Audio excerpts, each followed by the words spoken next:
Yeah, very good evening. Good evening, Good sir. evening, Good sir. evening. Good evening, everybody, and a warm welcome to the CARE organization. Wonderful webinars in this lockdown time, and I welcome you all for this uh, self-improvement program organized by the CARE organization Chennai, Chidambaram, and I especially thank the organizers, especially the founder, Sri Dr. R. Krishnamurthy Garu, and Gopal Krishnan sir, and also Bala sir, and Geeta madam, and other CARE team members for organizing this webinar on self-hypnosis for self-improvement. On today, I'm very much fortunate to talk to you all, the great learned people. So this is my brief profile. I'm a licensed clinical psychologist and hypnotherapist, and I'm also into the behavior training, and I do a lot of leadership programs and behavior skills programs. Besides that, I am the first fire walker in the joint Telangana and AP who introduced fire walking into the behavior and personality development training programs. And I have done more than 1,500 TV shows till date, and I have also acted in a movie called Boy. It is available in Amazon Prime Videos. I have done a special role as a clinical psychologist doing hypnosis on the movie Hero. The Boy is the name of the movie. You can watch, and my expertise of almost 30 years in the field of hypnosis. I want to share how hypnosis can help you to improve yourself. And I think many psychologists are also there, personality development trainers are there, housewives are there. Lot people from all walks of life are available today. I feel the response is overwhelming today. And Padiana. yeah, so can I ask the participants to keep on mute so that all the participants, yes, that's a great job that you're doing. Okay, Kishore Kumar sir, welcome. And on my screen, I can see uh, people still joining. I can request the care team members to add people who are in the waiting room and to take that part. Now, I'll just start the introduction. When we say about hypnosis, people have got different imagination about imagination. They imagine that hypnosis is basically mind control. Hypnosis is basically something to do with the magic or some sort of sorcery, or it is something to do with influencing people, blah, blah, blah, whatnot. So that's all the information that you have about hypnosis. Okay, before I say talk about what actually the hypnosis is, I want to tell you what hypnosis is not. Okay, hypnosis is not magic. Hypnosis is not uh, influencing. Hypnosis is not mind control technique. Hypnosis is not getting into somebody's head and doing things for you. Hypnosis is not something to do with what do you call the paranormal things, sorcery, or witchcraft, or any kind of faith healing and all that stuff. Okay, now what actually is hypnosis? Hypnosis is a method of, okay, accessing the unconscious mind consciously through the medium of suggestion, relaxation, and imagination. Okay, so hypnosis has got so many definitions. We'll come to that later. Okay, but it is a state of mind. It's a natural state of mind. Barber in 1969, a psychologist, says that a state where intrapersonal and single theorists conceptualize hypnosis as a trance state or an altered state of consciousness. What does it mean? Trance means which is not something wakeful, which is something altered state of mind, which is neither conscious nor completely unconscious.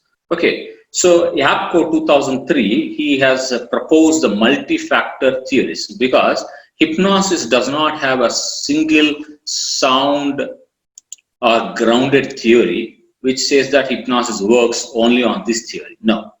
So what all we want, I mean to say, the practicing psychologists or therapies or people who use hypnosis as a tool for self-improvement or to help somebody, all we want is to help the individual who has some problem or who wants to improve something. We are not concerned about the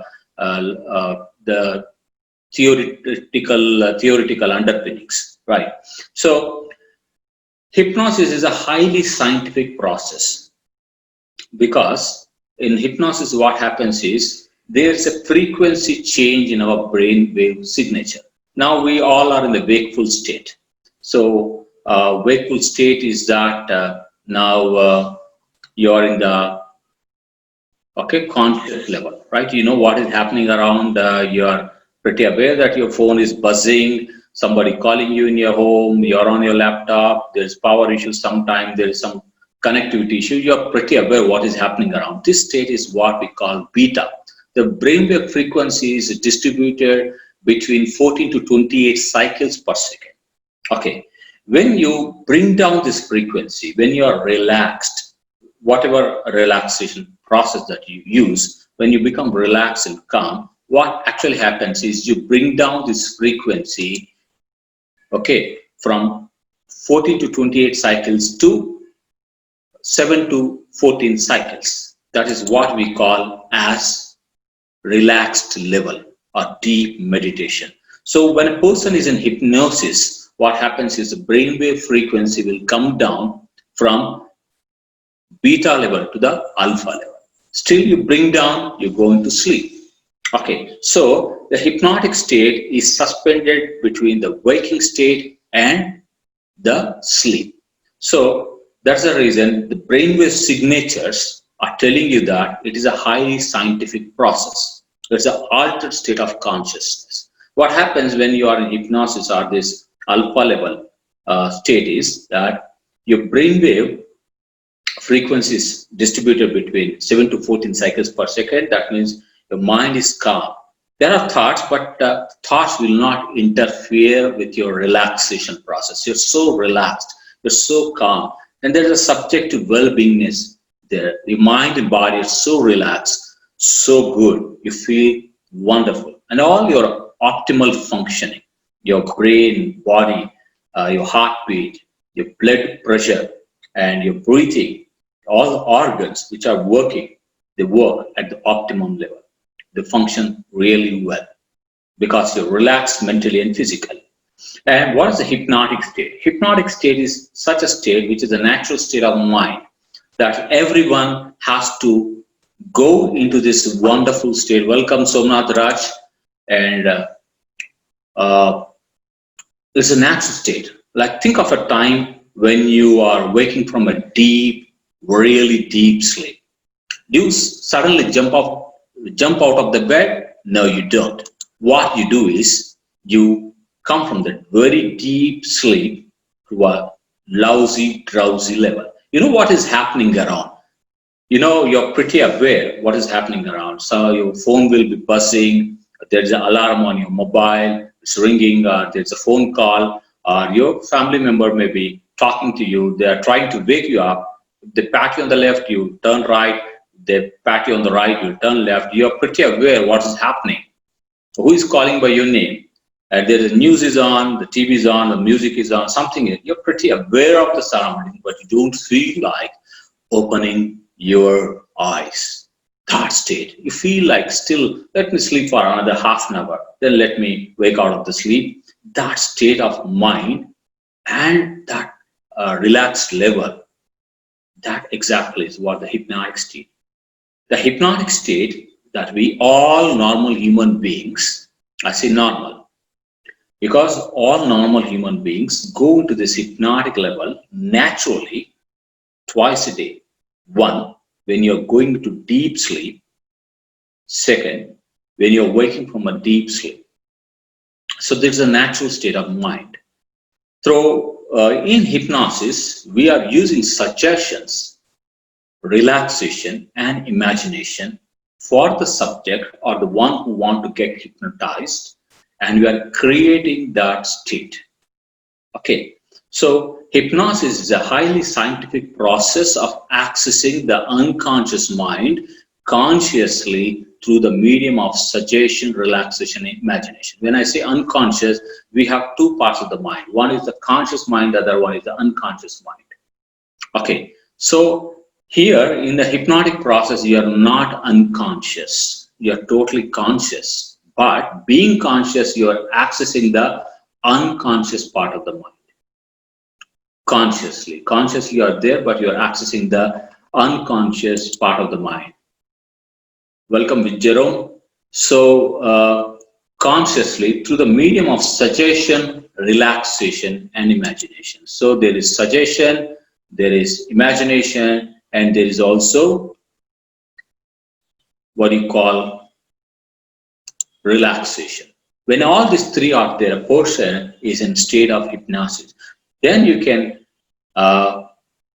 reprogram your mind with the positive suggestion or guided imagery to achieve a specific goal. This specific goal could be quit smoking, changing a particular habit, altering an emotion, being very strong and confident, to overcome deficits in your concentration, to strengthen your memory, to improve your relationship, to have indomitable self-confidence, okay, to have a good public speaking skill, or to have peak performance in sports or in whatever field of endeavor that you want, and so many things can be done. So you can reprogram your mind to alter a specific state of mind, emotion, or behavior.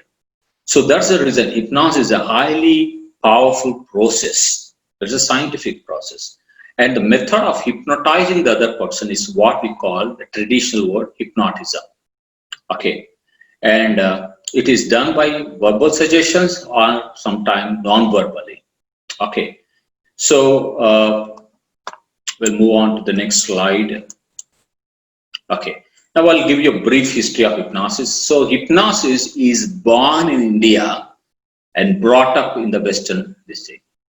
I spoke to Richard Bandler, the creator of NLP, in 1997 in one of his seminars.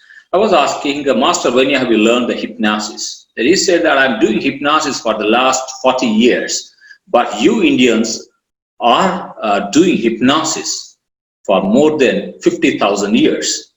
So he was telling Lord Krishna was the able hypnotist. He learned hypnosis from Rishi Sandeepa. Then it was called as Mantra Vidya in the Samaveda. Okay, well, that was the Indian history. Nobody knows. Well, but according to the hypnosis literature, Frank Anton Mesmer was an Austrian doctor who proposed animal magnetism. As he believed that human beings have got a lot of magnetic power inside the being, and deprivation of this magnetic power will lead to illness or kind of mental afflictions. And he believed that he had a lot of magnetic power which he can pass on to the clients or patients and heal them. That's what he was doing, and he called this phenomenon as the animal magnetism. Later, his students called as neo-mesmerists or mesmerists, they have actually popularized the concept of this animal magnetism. So Marcus D. Persiger and medical doctor, Dr. John Eilertson, who has invented the stethoscope. He was also a London physician. He was using hypnosis in the pain management. And James S. Dial, I have to refer his name. I have to quote his name because he's the first medical doctor, a Scottish surgeon, practicing in India during the East India Company as a representative of the East India Company doctor. He did more than 2,000 surgeries without any anesthesia, only using hypnosis alone. That was a breakthrough in the field of hypnosis as well as in the field of surgery. because there was no chemical anesthesia then. And Dr. James Bride is an English physician who coined the word hypnotism. Till James Bride was called as mesmerism. James Bride happened to be a rationalist. He wants to contest actually the mesmerist who was doing a show in the streets of the London, and he wanted to contest that. So he went on to the stage and they had seen the phenomenon where the participant in that mesmerism act was just laying just with eyes closed, laying behind in the chair, and the person was in trance sort of thing. So he has seen that phenomenon. He contested and he asked a lot of questions and all. He inquired later. He came home and he did the same thing using some suggestions, some wording, phrases, where his patient, a very old lady, has gone to a sleep-like state. So then she was responding that sleep-like state, and usually in sleep we don't speak out, we don't open our mouth, we are not conscious then. But if she is in sleep, she shouldn't sleep, she shouldn't speak, but she is speaking. That means she has gone neither into she is neither in a conscious state, neither she's in a conscious state or in a different sleep. Okay, but she is in a sleep-like state. So he called this, he coined a term, hypnotism. That means hypnos in Greek says sleep. Okay, it's a sleep-like state. So he called it hypnotism. Well, so from ever since James Bride time, it was called hypnotism. Then Jean-Martin Charcot, who was a neurologist who was doing hypnosis, he did a lot of extensive research on hysteria, now presently called as conversion disorders. And he called it the hypnosis an abnormal neurological activity. But later, his students, Leibold and Burham, okay, they have proved that hypnosis is a normal phenomenon. It's a healthy state. It's not an abnormal state. Then Sigmund Freud, who was also working with Bleuer, and he was studying neurology. He was very much passionate about therapy. He used to do hypnosis, but because of the transference and counter-transference, he stopped. He abolished the practice of hypnosis. He took some excerpts of hypnosis and developed a personality theory, a personality model. Then he started using a different protocol, call it as the psychoanalysis, traditional psychoanalysis, which was the official first psychotherapy model as well as the personality theory model. Later, the hypnosis has got toiled and turmoil for almost 150 years, and it was not recognized. But in the early 19th century, that is in 1901 to 1980, there was a person who was crippled with polio, but he didn't give up. He had a normal voice. He didn't have any manly voice. His audios and videos are available on YouTube doing hypnosis. None other than Dr. Milton H. Erickson. He is called the father of modern medical hypnosis, and he has developed a model which is otherwise called as Ericksonian hypnosis. He developed a protocol to hypnotize someone without their knowledge by simply telling a story. The story has all the suggestions, directly goes into the client or the patient mind. So he has used as a medical model, and he has founded the American Society of Clinical Hypnosis. So I bow my head to Dr. Milton H. Erickson because in my therapy I use the Milton H. Erickson model. And recognition of hypnosis. Hypnotherapy should be practiced only by the medical doctors or psychologists in India as a therapy. And the British Medical Association recognized in 1955, American Medical Association 1958, and American Psychological Association has recognized hypnosis in 1960. And the American Medical Association on Mental Health has recommended a minimum 144 hours of training in hypnosis for postgraduate students of medicine. I think there's a spelling mistake in medicine, just ignore. Okay, in 2001, British Psychological Society integrated hypnosis as a tool in practice of the psychiatry and psychotherapy. 1993, American Psychological Association gave formal definition of hypnosis. WHO, World Health Organization, recognized hypnosis in 1983. Ministry of Health and Family Welfare, Government of India has recognized hypnotherapy as a valid form of treatment modality to be practiced by appropriate personnel.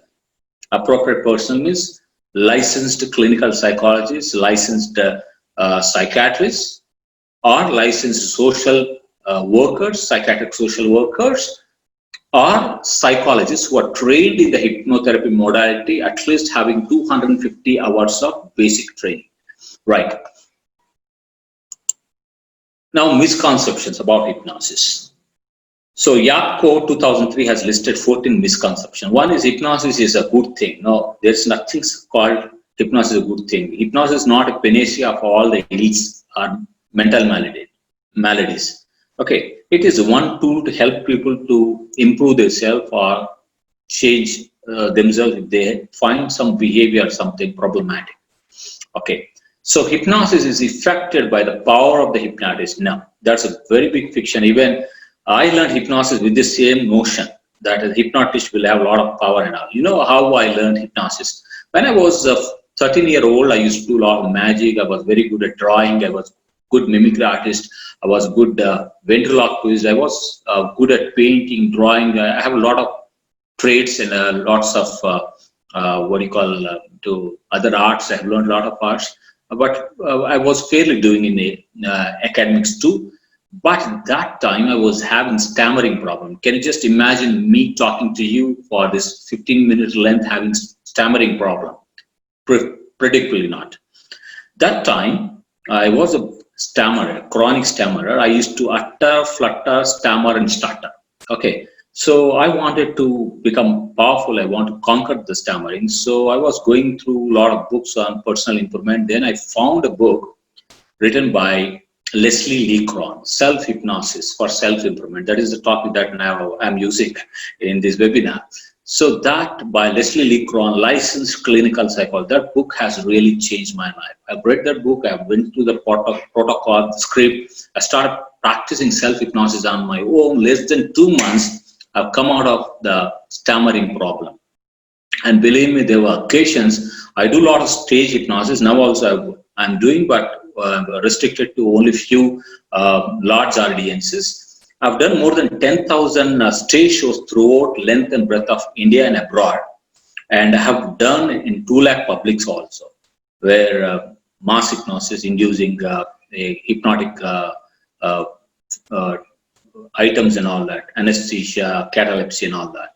So that time when I was reading, before reading that book, somebody suggested that you should read a book on hypnosis. I took one Telugu book in hypnosis written by some astrologer, I don't remember. So I don't remember his name, but one standard instruction was given. The hypnotist should have power in the eyes. What should I do? Okay, it was written that stare at the sun. Okay, had I done it, what would happen?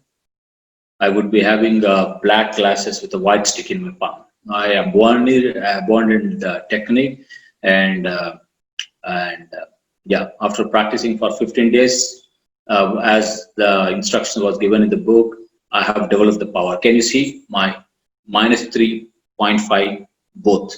I developed the eyesight. So I got the power, this power, not the hypnotic power. So please don't believe that the hypnotist should have power in the eyes or in the palm and all that, or not in the voice. You have nothing to do with the powerful voice and all that. Hypnosis is all about simple communication, right? So it has nothing to do with any special powers, magical powers. Only certain types of people can be hypnotized, no. But yes, to get hypnotized, you should be normal. Means you should have IQ above 70. That is what the research states. And next thing is a child below 12 years of age who cannot imagine, who cannot follow instructions or the language cannot be hypnotized. But we have also broke that myth. We are using puppy dolls and all that to hypnotize, to create a magic spot for injections. We are working with the pediatricians now. So that is also a myth. And people who are unwilling cannot be hypnotized. You need an informed consent to hypnotize somebody.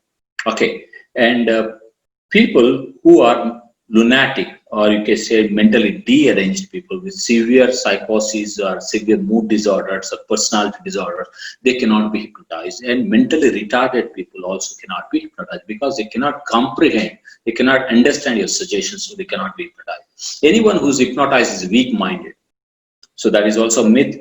Once has been hypnotized, no one can longer resist it. If I hypnotize you 100 times also, you can stop my instructions. You have your own will, because you need a willpower to get hypnotized. Okay, people with the low will, they cannot get hypnotized.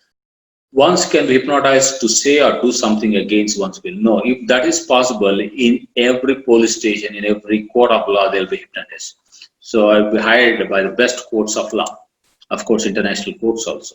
Being hypnotized can be hazardous. No, nothing. There's no possible danger of hypnosis unless it has been practiced in some chronic condition, chronic mental health conditions. Okay, one becomes dependent on the hypnotist. Not at all. The main purpose of teaching you self-hypnosis is to become independent at your functioning, to cope yourself better in your day-to-day life stressors or challenges, whatever it is. One can become stuck in hypnosis. No way, because hypnosis is almost a very conscious process. You know what is happening around you, even if whether your listening tape is off, the power goes off, or the hypnotist leaves the place, you come to know that the hypnotist has left, and you can count 1, 2, 3, and you can open your eyes. It's a self-operated technique. One is asleep or unconscious when in hypnosis, not at all. Person in hypnosis is not at all unconscious. He may look like this or like this as if he lost completely. No, he's purely in the waking state. He's listening to you. He can come out of it. He can follow the instructions. It's not sleep, neither unconscious. Right? Hypnosis is therapy. That is a good question. Hypnosis is not a therapy itself. It's not a psychotherapy itself. It is an approach to psychotherapy. It is an aid to psychotherapy. We call it an adjunct form of treatment in medical language. One must be relaxed to experience it, not at all. If you're listening to me right now, you're in a hypnotic state. Whether you're lying down, you're listening, you're clinging to something, no, it doesn't matter.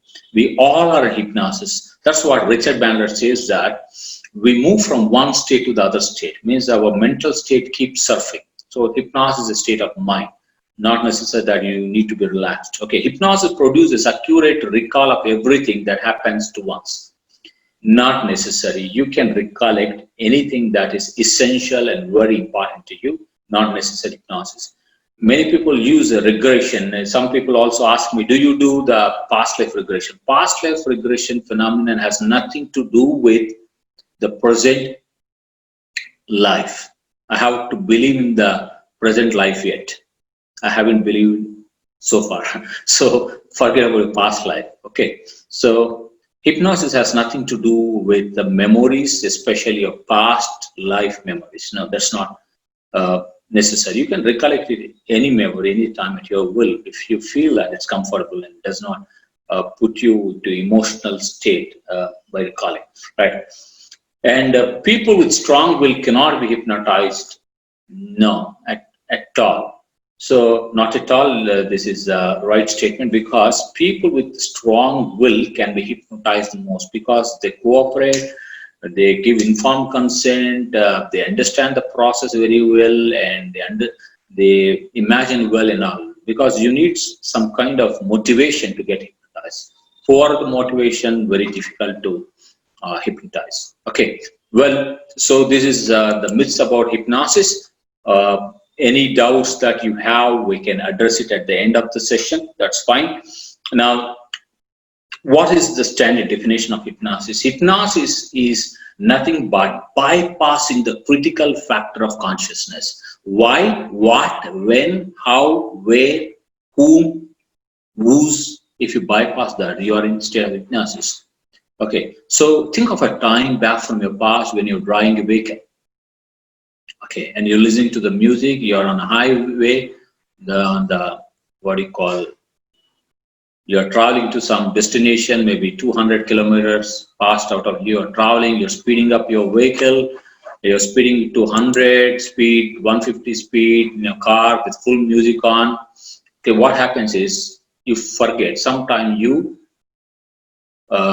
move 10 minutes further to the destination and you will sometimes realize, yeah, my destination is behind my wheel. Okay, so that means you have lost. That is the state of bypassing your critical factor of consciousness.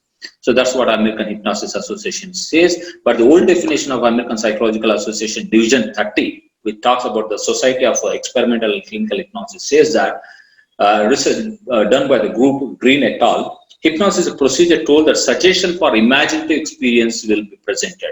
Induction is the extended initial suggestion for one's imagination and may contain further elaboration of the introduction. By using hypnosis, one person can be guided by another person to respond to suggestion for changes in subjective experience, alternation in perception, sensation, emotion, thought, or behavior. That is, two people are needed. One people should give consent, one person should give introduction, then induction shall be done based on that, and the suggestions are given by verbal commands or verbal suggestion to bring about changes in the perception, sensation, emotion, thought, or behavior. That is the old definition.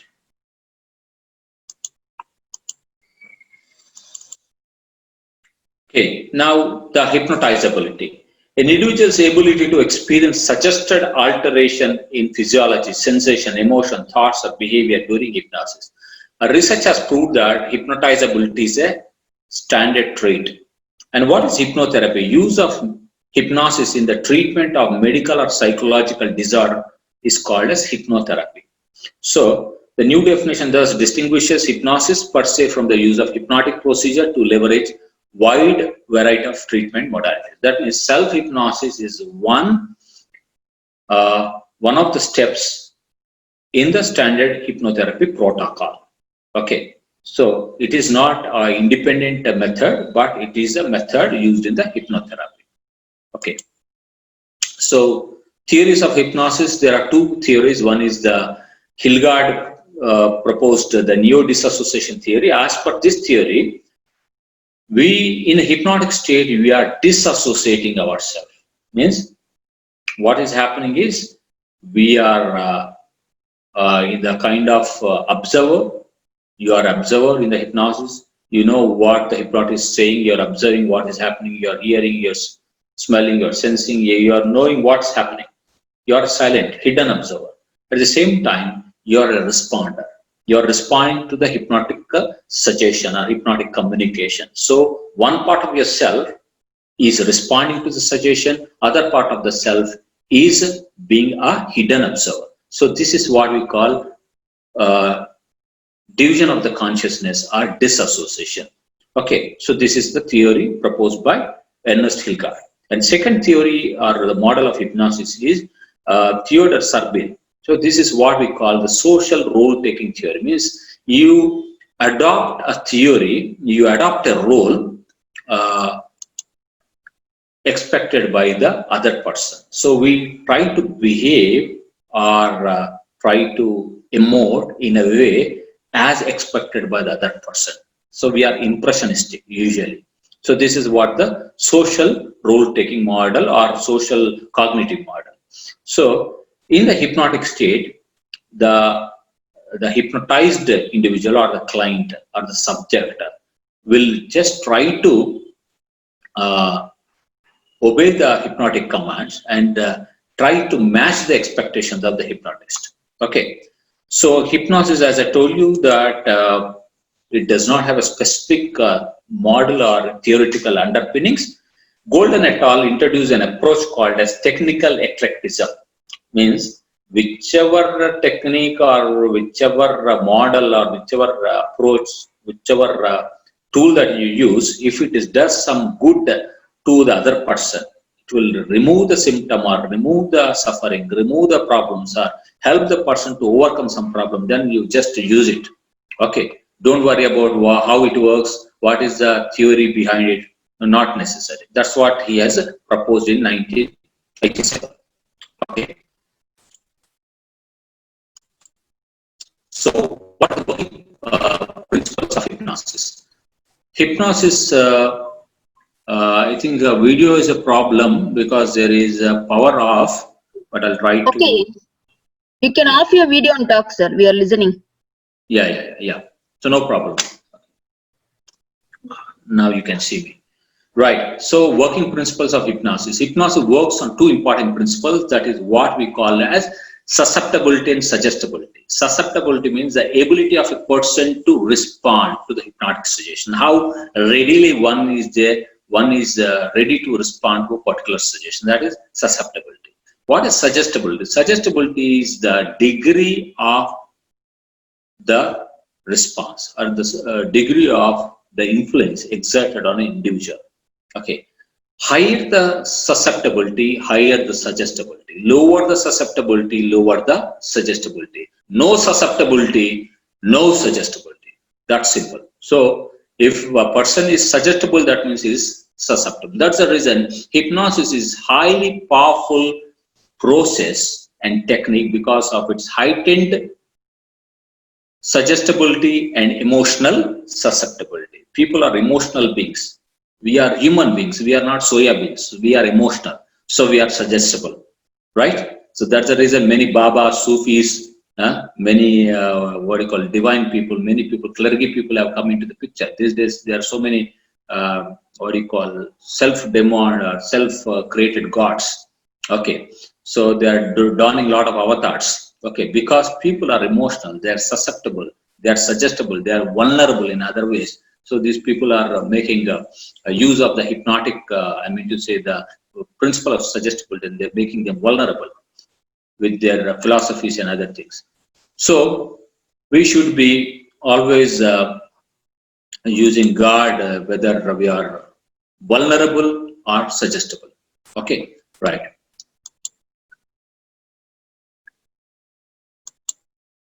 Now there's some suggestibility test. I'll teach you a few tests. You can also try with your family members. If you're good at using this suggestibility test, that means you are good at the hypnotic process, whether you do hypnosis of yourself or others. So what we psychologists say is all hypnosis is self-hypnosis, whether you do hypnosis on others or others do hypnosis on you. Unless you allow the suggestion to sneak into your mind, you will not go into the hypnotic state. So all hypnosis is self-hypnosis. Okay. So before you do hypnosis, we have to first assess the person's suggestibility. You can use any of these tests. David Husband test, the very old one, arm catalepsy, lid catalepsy, Aaron's master depth rule, that is for speed hypnotic induction, finger pole magnet, hand levitation, Stanford susceptibility scale hypnotic induction profile by Spiegels, is one of the founder of the hypnotic procedure, and he's also a member for the division 30 of the APA. And Stanford hypnotizability clinical scale, that also is a very powerful tool by Miller. He has propounded this scale. He founded the scale and is one of the contributing author for it. So you can use any of the skills to assess. A simple assessment anyone can do, a layman can also do, because this program is meant for self-improvement. Okay, so you can put your hands like this, join all the fingers, interlace all the fingers, and keep these two fingers apart and start staring between them. Do it now. Okay.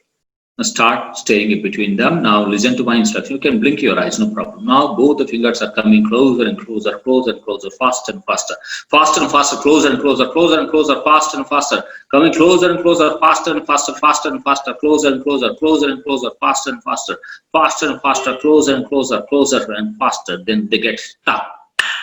Stuck. Okay, now you cannot separate them. Try. That's okay. Fine, you can separate them. Okay, so this is a technique where there is a physiological variable.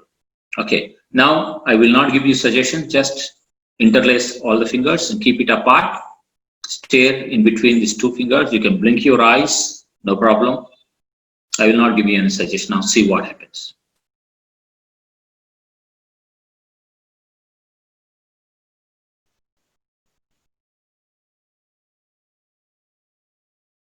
Yes. I don't know whether the two fingers have joined. Okay. But here, there's a simple hidden technique. In the first context, I have given you instruction that both the fingers are working like a magnet. They're coming closer, they're getting attracted faster and faster, faster and faster, closer and closer. Then they got stuck. The second context, I have not given you any instruction or suggestion, but the fingers started moving towards each other automatically without any conscious effort. That shows that there's an inbuilt suggestibility for every one of us. 0.7 significance suggestibility. This has been proved by the research. Okay, so Hilgard has done a research on this and this thing. So here there's a physiological variable that brings it. Suppose when we join our hands, we say namaste, namaskaram. Now in the COVID time, everyone is doing this one. Namaskaram andi, namaste, vanakkam, sat sri akal, whatever you say.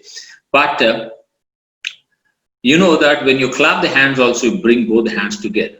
Or when you do a steeple like this, middle steeple or upper steeple or down, lower steeple, whatever steeple that you do, or like this, okay, all the fingers are interlaced and all the fingers are joined. The brain already knows this. But in this context, I'm asking you to separate the index fingers apart or keep it apart and stay in between them. So your brain is thinking all the fingers are interlaced, only these fingers are apart. So let me join this together. So it will work through the brain, through the muscles, and the effector works, and both the fingers are pushed towards each other. So there's an inbuilt suggestibility. And we can also do another test. This is called, I'm going to teach you this test. You can keep your videos on, but keep your speakers on mute. You can keep your videos on if you want to watch me and have this experience. So this test is what we call the hand bucket technique or hand levitation test, my favorite one. If you can do this test, you can do hypnosis or anybody. Okay, you have to stretch your hands like this, keep the right hand open, left hand closed, and see that both the hands are equal. Then you close your eyes. As you close your eyes, I will give you instructions. I will ask you to imagine, think, feel. Imagine there's a helium gas balloon tied to the left hand. It's floating up in the sky, rising up, going up in the sky, moving up. You have to just imagine. Okay. When I say that in your right hand, there's a 10 kg weight, so heavy, your right hand is sinking down, flapping down, moving down. You have to just imagine the weight in your right hand. When I ask you to open your eyes, immediately you have to open your eyes. Is that fine with you all? Get it? Okay. Now we go. Put your hands like this. Keep the right hand open, left hand closed.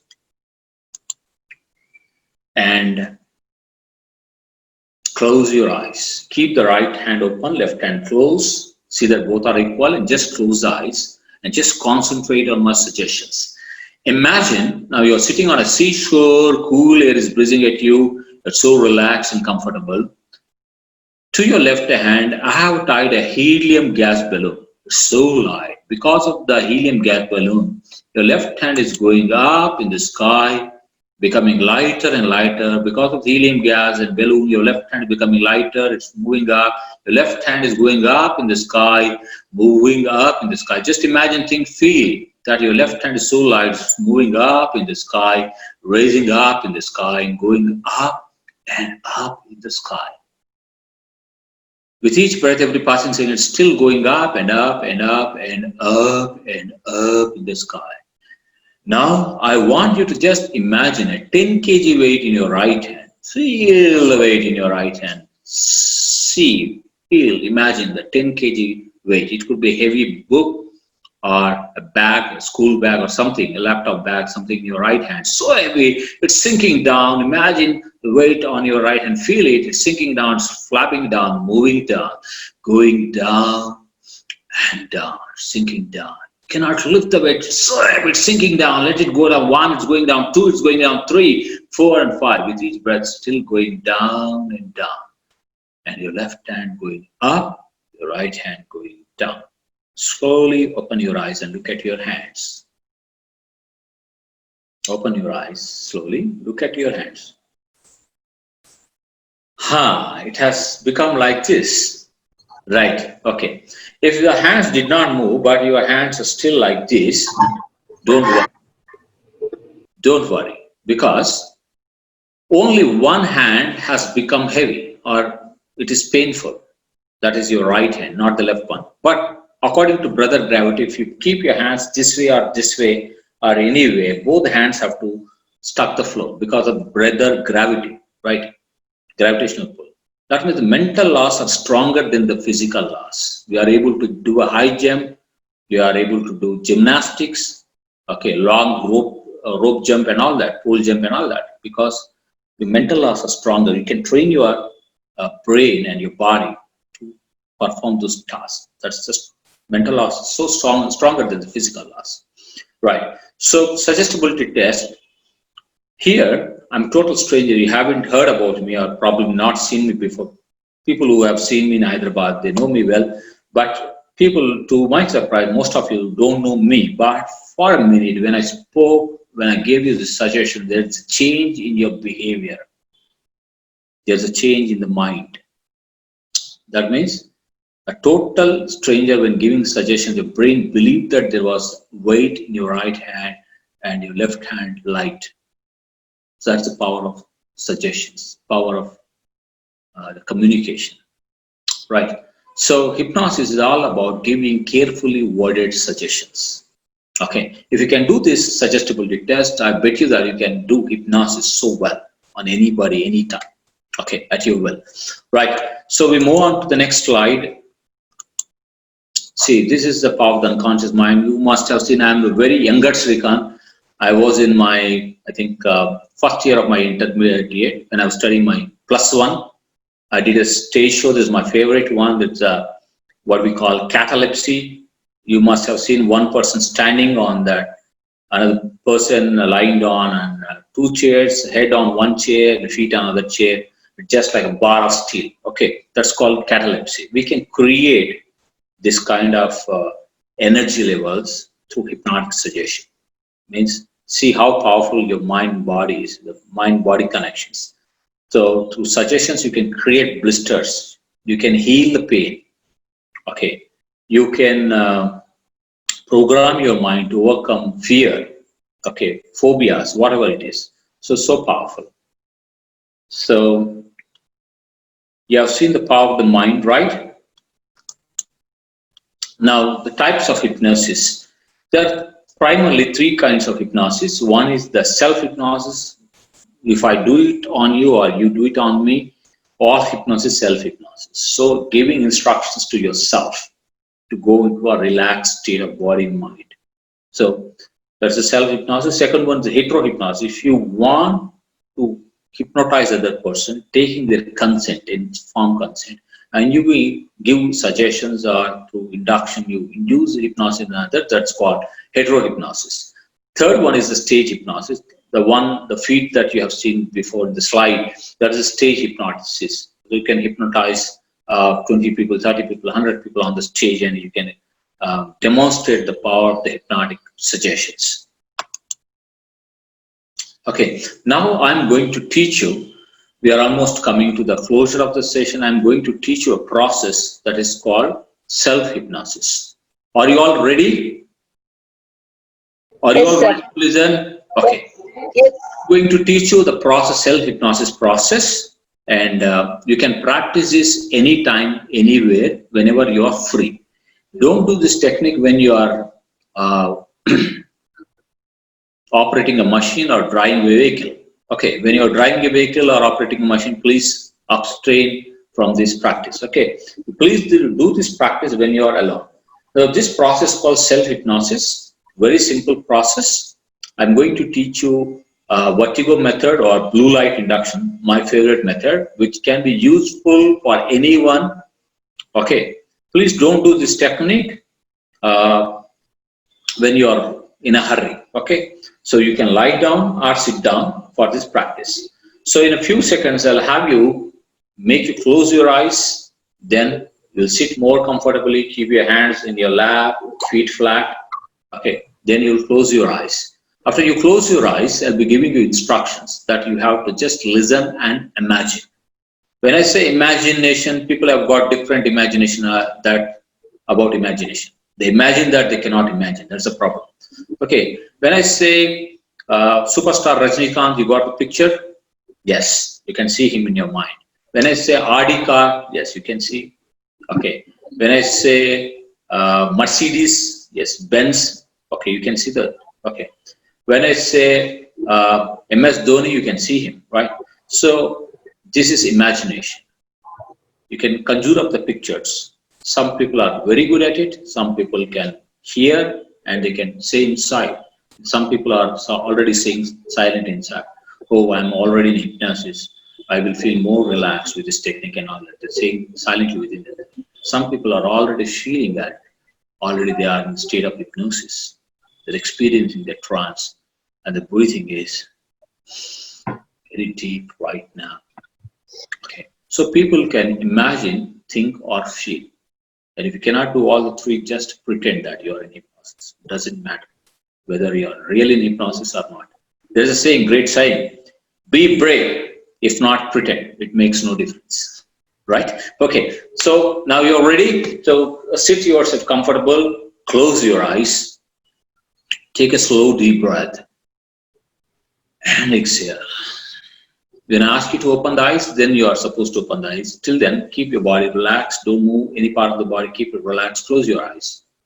Now I want you to just imagine sky color blue light in front of you. You can imagine the sky color blue light in front of you.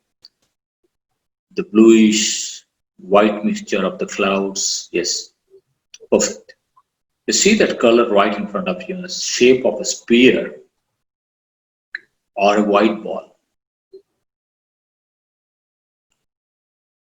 Now this blue light has got the healing power and final vibration to remove all the discomforts from the mind, body, and soul.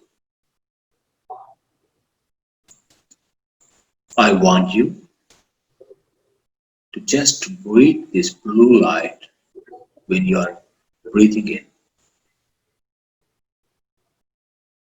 As you breathe, allow the blue light energy to move through your nostrils and gently flow down into your lungs.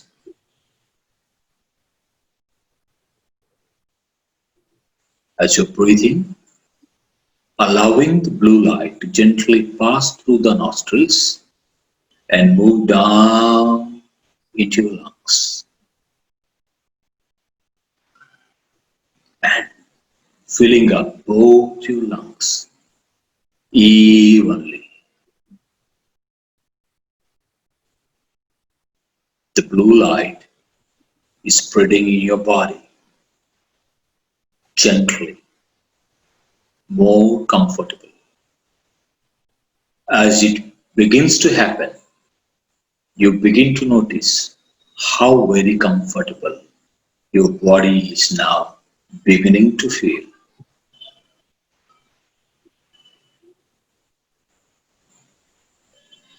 Now allow this blue light energy to spread your entire lungs. All the air sacs or alveoli in your lungs are filled with the blue light energy. You feel totally relaxed, totally comfortable. That's good. Now send this relaxation energy slowly into your heart receiving the blue light and spreading it to all the parts of your body, starting from the top of your head to the tips of your toes, so that your whole body completely becomes loose,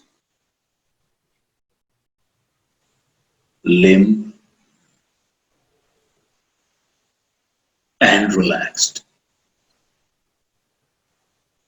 Loose, limp, and relaxed. Now you are going to a sleepy doopy sleepy, wonderful state of relaxation.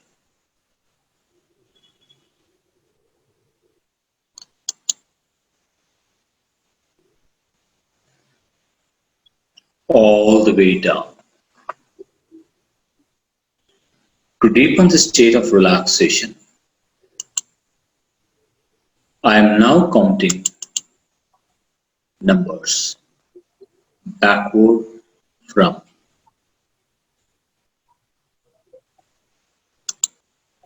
5 to 1.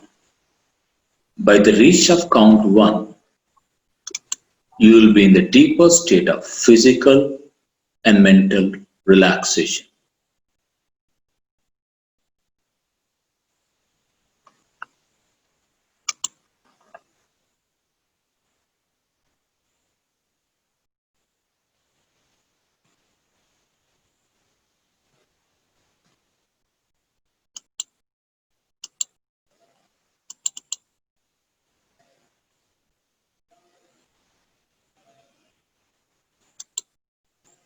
5,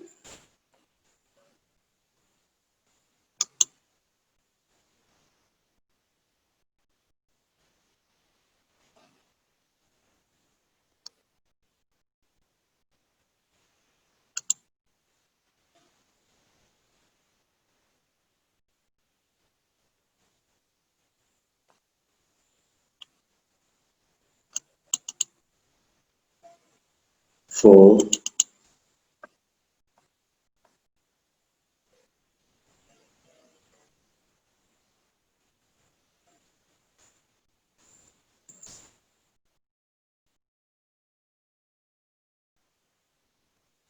3,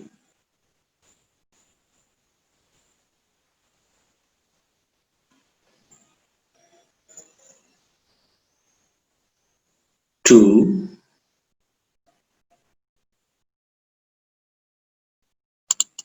and 1. All the way down. Whole body loose, limp, and relaxed.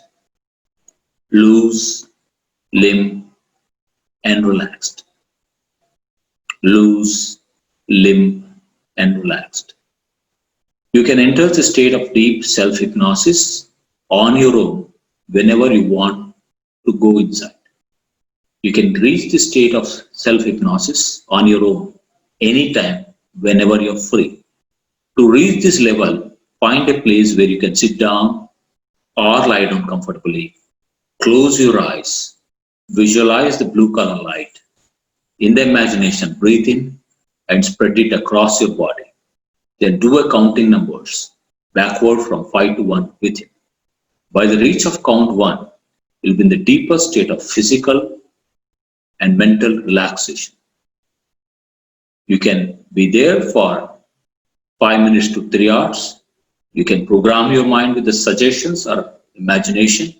Then you can come out of the hypnosis yourself simply by counting numbers from 1 to 5. Each and every time you go into the state of self-hypnosis, you deepen the state. And each and every time you come out of this hypnosis, you find positive, progressive, natural changes happening inside you, automatically, freely, and effortlessly. So wait, lock, lock, lock. All these suggestions have been sent to all the parts of your consciousness. They stay there and works for you from there automatically, naturally, freely, and effectively, automatically. So wait. Now a few seconds have you come out of this state. Once you come out of this state, you feel totally relaxed, mentally, emotionally, physically, more comfortable, more and more pleasant and wonderful of yourself. Waking up, 1, totally coming out of the hypnosis. 2, your hands, legs, and whole body becoming light, fully coming out of the hypnosis back to the normal waking state.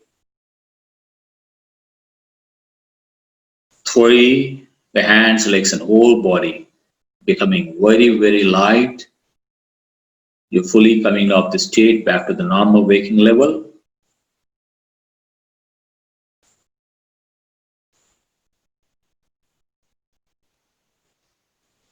4, your mind clear, body stretching.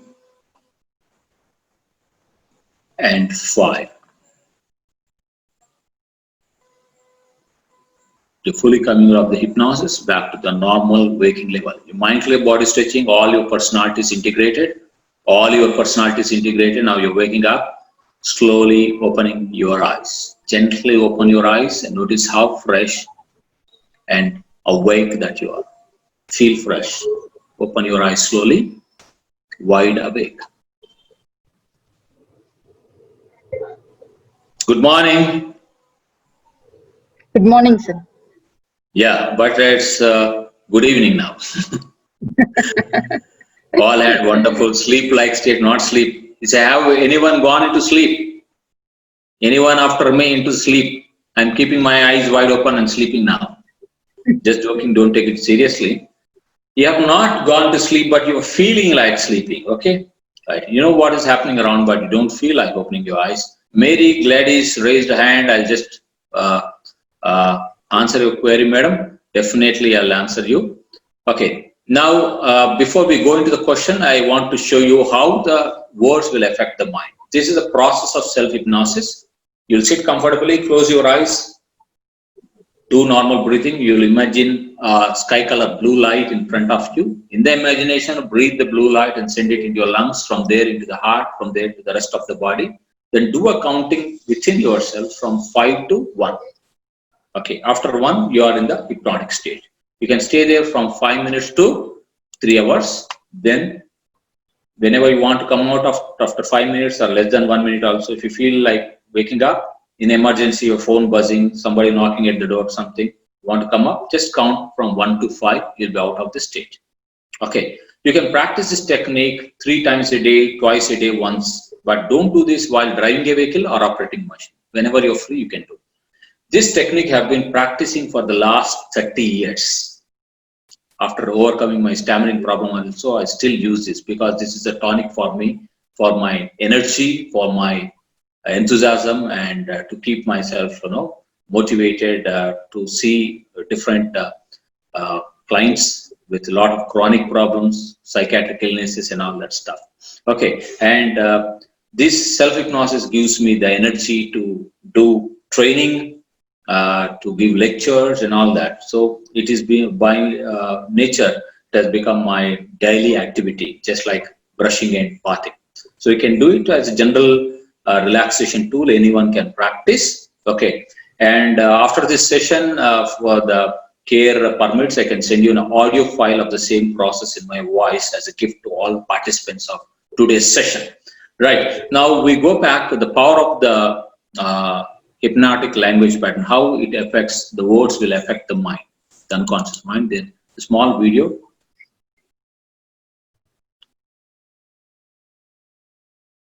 After this, we'll take the questions.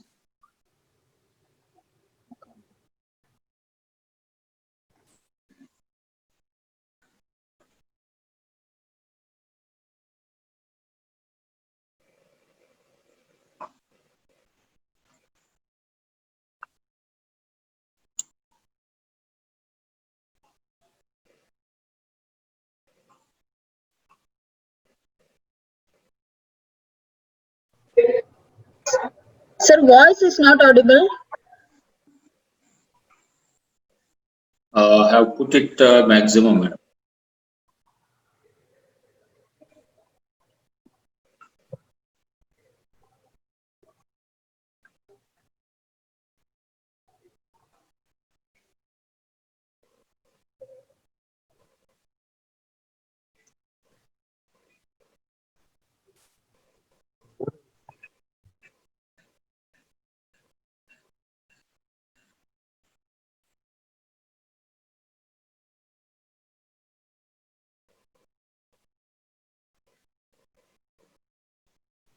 No, sir, not audible. Not audible. Okay, just to Mm. watch the video. I've used three words and I have said that weak, waste, powerless. Then he resisted and the hand went down. He was saying that you have used all your strength, but I used only one finger. Now I'm Okay. giving him positive words, positive words, power words, energy words.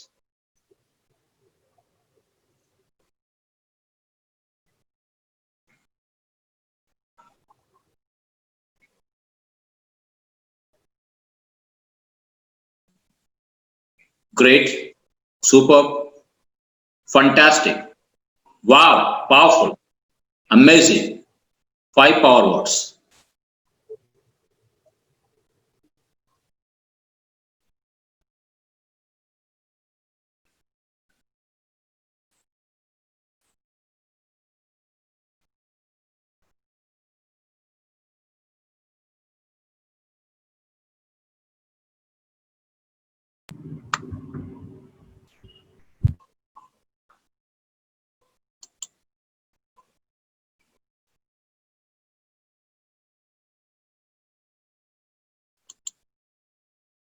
Yes, that was actually how we communicate with ourselves. We use a lot of buzzwords, low energy words. Okay, I'm not good. We say that I was not the kind of person that I was before.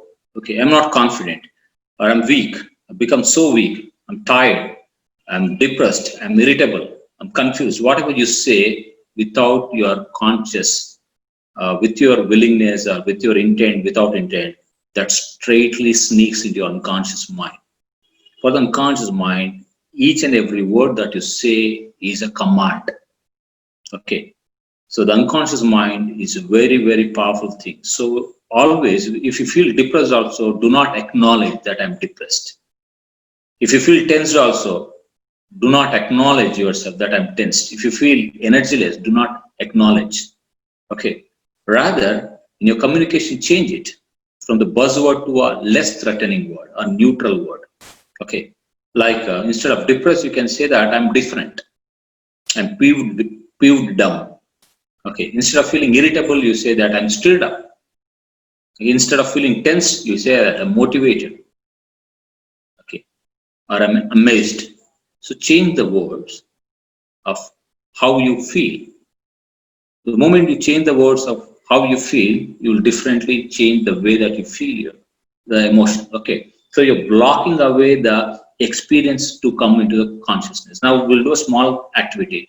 Take your fist like this and your right hand, pinch it hard and say pain. Yes, you did. Right. Now take the hand and the other side of the hand. Okay. Again, pinch it, the other location, pinch it and say discomfort. Yes, you did. Wonderful. So which one is very intensified, pain or discomfort? The first one, pain, still I can sense it. Because when you say the word pain, your brain is populating thousands of files of pain experiences. That pain, this pain, and all the pains are populated in your experience, and they're coming into your consciousness. You start experiencing, re-experiencing it. The moment you say discomfort, your Google is saying discomfort, no files found, and that experience is blocked. So whenever you have some kind of emotions, especially negative emotions, or especially some behaviors, to just block it, use any funny word. This does not have any meaning to block that. And then you have to use high energy words. Like, how are you? You say, I'm good. What did you eat? Okay. Yeah, I had toast. That's all. No expression, no emotion. But you ask one American guy or any London and this, maybe they have a different cultural gestures and all that body language. But you say, yeah, Joe, what did you have? What did you have in the morning today? Then the Joe will reply me, Srikanth, well, I had two plates full of that, what do you call puddings, a wholesome cereal, Upma, yeah, and it was great. Sambar, yeah, so tasty. So he had eaten 2 pieces of our idli or 1 cup of upma, and he's giving us such a huge expression. So we do not express. We are not communicative. Okay, but we need to learn to communicate positive to our mind. That is what all about the positive self hypnosis. So use only positive words, high energy words to your mind.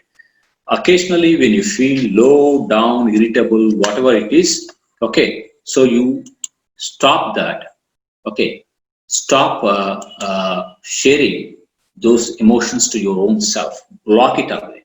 Okay, and use positive communication. Okay, like see, today is raining. I'm supposed to go out and see my patient, but it's a heavy downpour. Oh shit! What all the way it has totally scattered all my program. Oh, God, what see this thing, and you blame the environment, blame the road, everything. Instead, that you can say that's okay. It's raining. At the moment, I'm a little puzzled, but after a while, I'll feel okay. I'll feel better. I feel good. I feel great. I feel wonderful. I feel fantastic. Use our word after word immediately, and you can pull yourself from a low energy state of mind to a high energy positive state of mind. Okay, that's how you develop the positive mental attitude using these phrases, positive phrases and words. Okay, so this is up to my presentation on hypnosis, and uh, any questions are there, you can ask me the questions. Okay. Thank you, sir. Very powerful session. Yeah. So And that only instead of having that history, something like that, we would have full session, practical session. So that will be more enjoyable.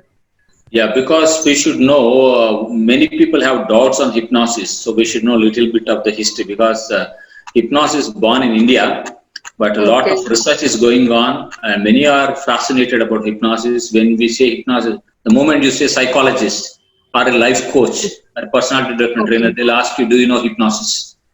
Okay, Okay. that is what actually the present scenario is, and thank you so much, especially the CARE organization and Dr. Krishnamurthy sir, Geeta madam, Bala sir, and also our today's session, sir has introduced me. Everyone, all the CARE team members for giving me this opportunity. Any questions are there? I'm very happy to Yes. answer. Okay. Yes, sir. Mary Gladys, you can ask your question. Yeah. You can unmute yourself and ask the question. Yeah. Mary Gladys, you can unmute yourself and ask. Yeah. Hi, good evening, everyone. Sir, the session was very nice. Thanks for the team. And my question was, can we do this for the small children, maybe the school children? So, because why I'm asking is sometimes the children may go for sleep. So, I'm just asking, how can we handle at that time? Okay. So basically, when you are what do you call? If you want to do hypnosis on small children, first thing is that you should be trained. Okay, to do self hypnosis or hypnosis on children. Okay, and children below 7 years of age, they may not have appropriate what do you call attentive spans. Attention span is very important. Okay, and they may not understand your instruction. They may not cooperate with you. First of all, right? So unless you are trained in it, you cannot use, and you need some training, formal training to use on somebody. Okay. And children, I don't think so that they are exceptional unless you have very essential skill and you're trained in that area, pediatric hypnosis and all. You cannot do hypnosis on children. But I've hypnotized 4.5-year-old kids also. Okay, nice. So because your voice modulation and phrasing and all that, that also counts. Basically, it is not the what do you call the voice of the singer that will bring the effect to the song. It is a passes between the lyrics or what you call the notes in that music. Okay, that makes the music more interesting, more audible, more sweet. Not the speaker. I mean to say the singer's voice or the music. Okay, because of the space in the notes. Okay, right. So I believe in that what you call principle. Okay. So yeah. Any other doubt? Can we do this with the ADHD children or the children facing difficulty in learning, something like that, very disturbed children will be there, for them? Can we do this? Children with what you Is said, it madam? advisable for Children with whom? uh, Children with children what? with ADHD, SAD? ADHD, yeah. ADHD and all that is basically neurodevelopmental conditions. Okay. So for that, there are repertoire of therapies like behavior modification. So many techniques are there. So that should be done by a clinical psychologist or a special educator who is trained in that modality. It has nothing to do, ADHD has nothing to do with the hypnosis, or hypnosis has nothing to do with any neurodevelopmental condition. Okay. Thank you so much. It was a wonderful session. All the hypnosis, whatever you did on us, it was really. Hypnosis can be used as a coping skill in all anxiety disorders, almost all anxiety disorders. You can use in stress-related disorder. You can use it as a coping skill and as a self-improvement. The technique can be used for a self-improvement, just like a meditation. Anyone can practice it who seem to be sound mentally. Okay, I mean to say, right? Yeah. Yeah. Thank you so much. Thank you. Thank you, Mary. Thank you, ma'am. Thank you, ma'am. Vaibhavi can ask now. Vaibhavi, you can ask now. Yes, sir. So, sir, it was a very wonderful session. My question was, how can we attain more depth in the sessions that we are doing? Will it be the practice or in some other techniques or some other precautions that we need to take? I didn't get a clarity, madam. I know who is talking. Yes, sir. This is Vaibhavi. Vaidehi. Vaibhavi, yes, from Pune. Okay, And okay. sir, Please, madam. yes. So I will repeat my question. I said that it was a wonderful session. Okay, And thank you so much for your confidence, madam. Yeah. Very nice of you that you have heard me so patiently for more than 1.5 hours. Yeah, please. Yes, sir. So my question was, how can we attain depth in this technique? Is it the practice or some other precautions or any thing that we have to do while practicing the whole technique? The technique which was taught to use the self-hypnosis, you can practice or anyone can practice, okay, this technique. Simple precaution is, please don't use this technique when you are driving a vehicle or operating a machine. Simple, okay. And other than that, you can, when you are idle and you have veil of time, you can sit or you can lie down and you can practice this technique as just like meditation or any relaxation technique. Simple. It is for improving yourself. It is one method of coping with the normal day-to-day stress thoughts or day-to-day worries or any problems. Okay. Thank you. Any other question? Thank you so much. Jayam, you can speak now. Jayam, please. Yes, thank you so much. So thank you. The session was really wonderful, and yes, my doubts or myths, whatever were related to hypnosis, are clear now. I had two questions. One was, even I am a certified NLP coach, so we have. That's great. That's really great to know that. Yeah. So we have these triggers or, some kind of the positive mapping that happens. So I use my teddy bears and everything to work with my daughter.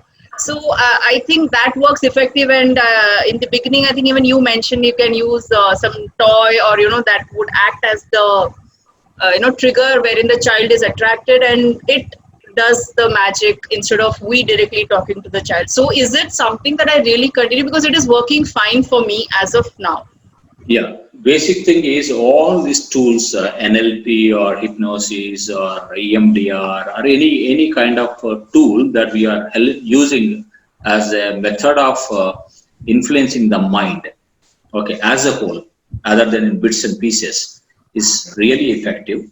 And basically, you're doing a great job because the belief in the child is a teddy bear is an object of relief, an object of communication, an object of love, support, okay, or a feeling of belongingness, okay, the affiliation, whatever you call. So that's what even in Freudian, the psychodynamic theories also. So the Kleinian approach, that there comes the play therapy, okay, object relations theory and all that. Okay, so we tend to develop the what you call relations with the objects. Okay, so at one stage of our life, so the children always have this kind of inbuilt mechanism.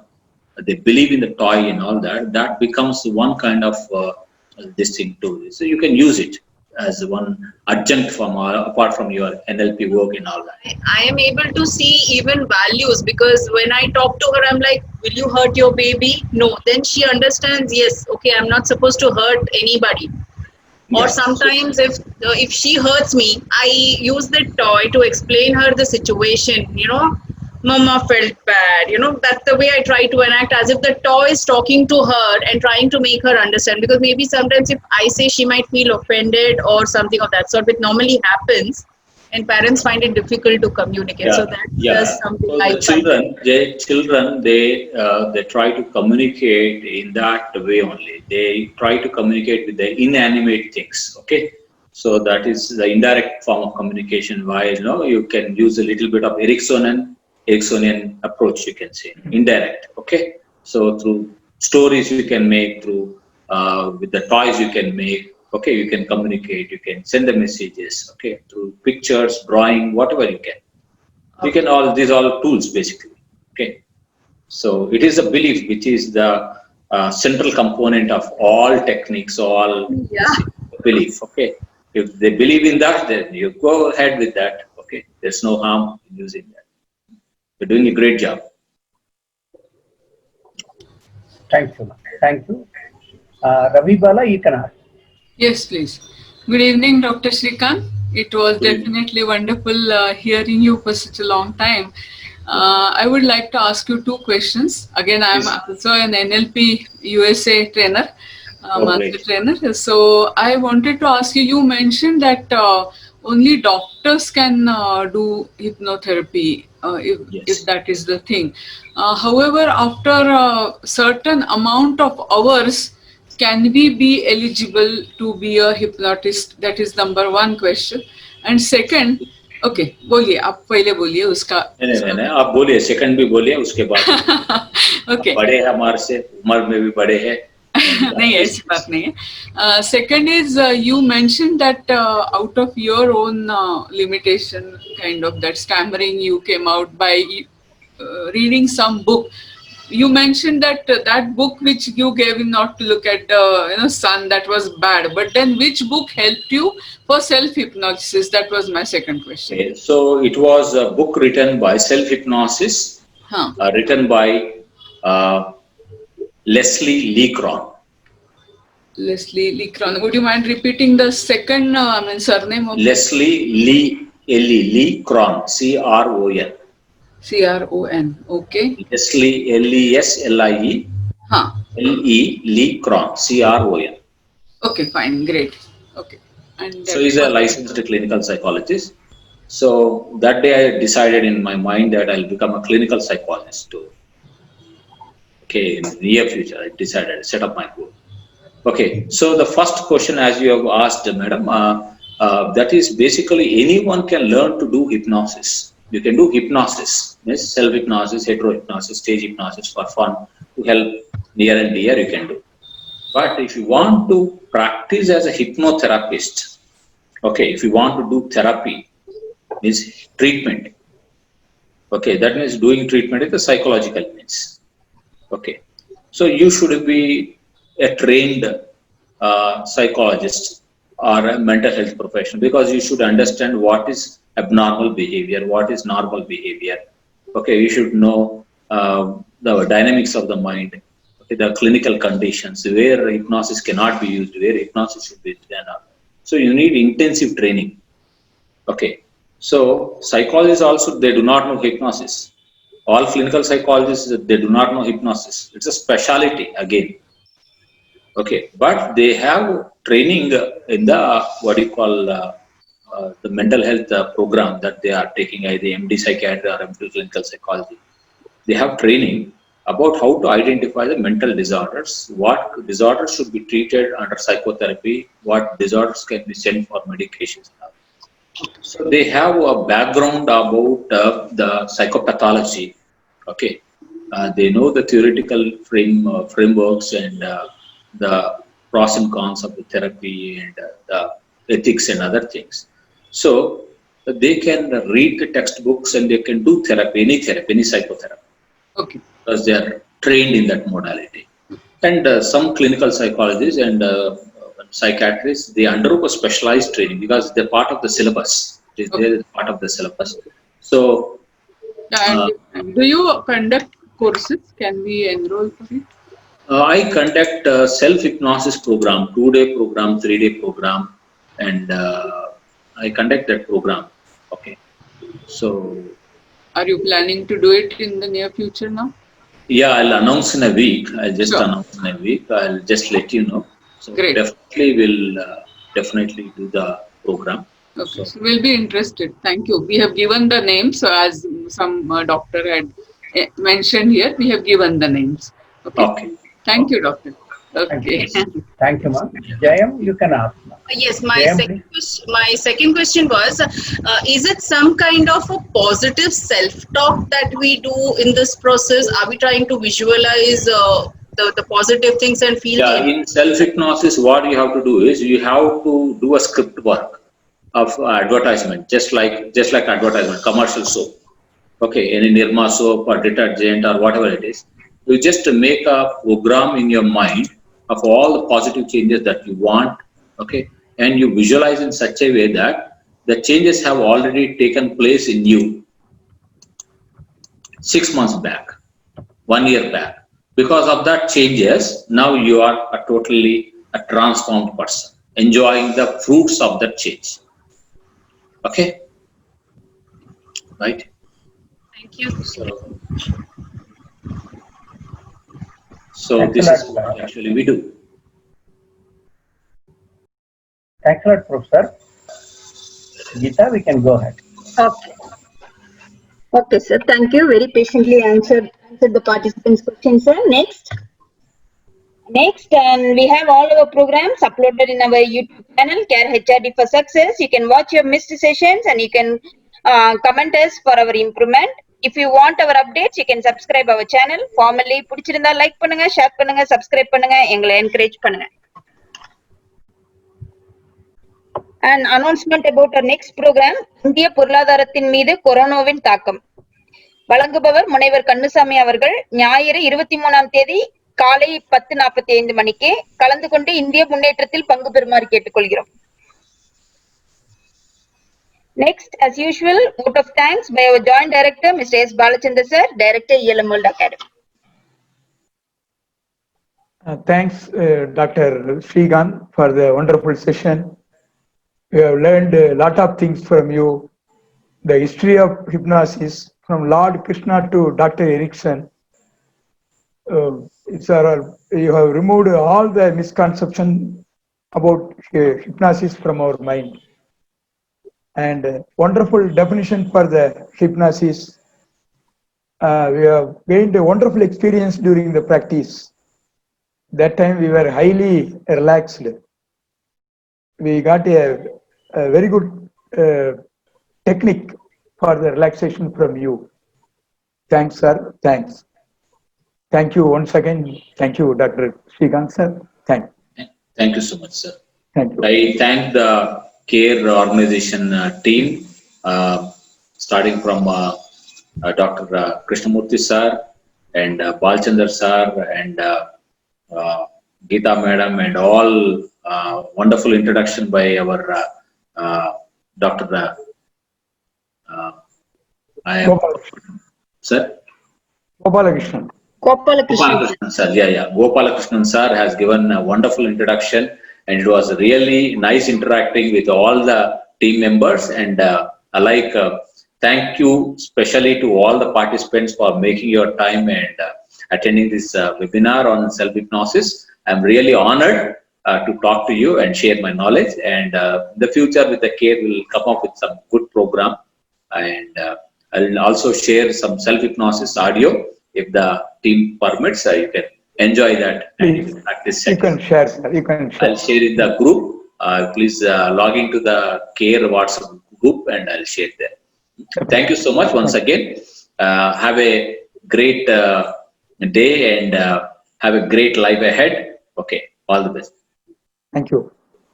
Thanks, Gopalakrishnan sir, for the nice introduction.